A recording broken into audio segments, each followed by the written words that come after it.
I think I was around 18 years old. We'd been dating for about 8 months and I broke up with him because my parents were treating me differently and I didn't like it. It put too much strain on both my BF and my parents and I's relationship and I couldn't take it. Broke up with him one night and about a week later he showed up at my parents' house wanting to talk to me. My mom answered the door. I didn't want any part of it, so she told him to go away. He got belligerent and eventually left, so she called the police. He was pulled over and given a warning, then they let him be.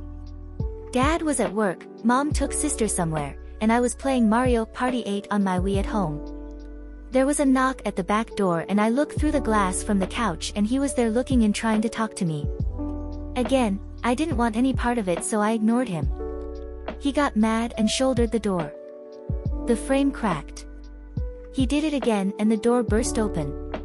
I said, "What the fuck are you doing?" and he grabbed me and put me over his shoulder and carried me outside. I figured he was just going to put me in the front seat and leave with me, but then he popped the trunk of his car with the remote and I realized what was going to happen. I twisted a little, which surprised him, and he dropped me, but then he put me in a headlock where I couldn't breathe and I stopped struggling. He tossed me in the trunk and shut it and drove off. At this point, I was doing everything I could to get out of the trunk. It was a Buick LeSabre, the model which, of course, doesn't have a way to open the trunk from the inside, so I started kicking the back of the seats to get out. I eventually got one open enough to stick my head through to get some air. It was in August, and the temperatures outside were riding 95 degrees, so inside the trunk was about 110. I got my head out and could finally breathe. He had calmed down a bit, and I knew he just wanted to talk to me, so he didn't really freak when I was able to climb into the back seat. When he was putting me in the trunk, the neighbor kids were outside and they saw what was happening and ran inside to tell their parents. Parents called the police called my mom, and my mom was doing 95 down the highway to get home. Ex-BF drove me an hour and a half away to an old camp he used to go to and we talked for a while. He then took me to Pizza Hut cause I said I was hungry. I remember wondering why no one was concerned that I was waiting for a pizza without shoes or socks on.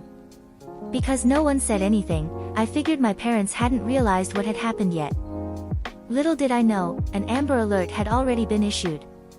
Anyways, he decided he didn't want to go to jail, so he was going back to his workplace/place of residence to get his shotgun. When he got there, the cops were waiting for him and tried to taser him. They missed and he jumped back in his car and did a backwards U-turn. He started driving through the city at speeds of 60 to 85 miles per hour.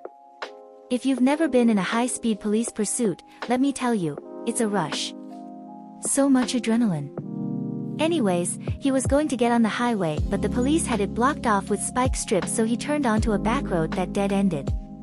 He ended up crashing into a tree. I was in the front seat by this time. The cops swarmed the car, pulled us both out, and since they didn't realize who we were, cuffed us both and put us in separate cop cars. Once everything was situated, they uncuffed me and put me in a police SUV and transported me back to the police station in my city. Parents and sister were there, freaked out, found out I was okay. The whole ordeal lasted around 10 hours. X got 4 years and is now out of jail in a halfway house.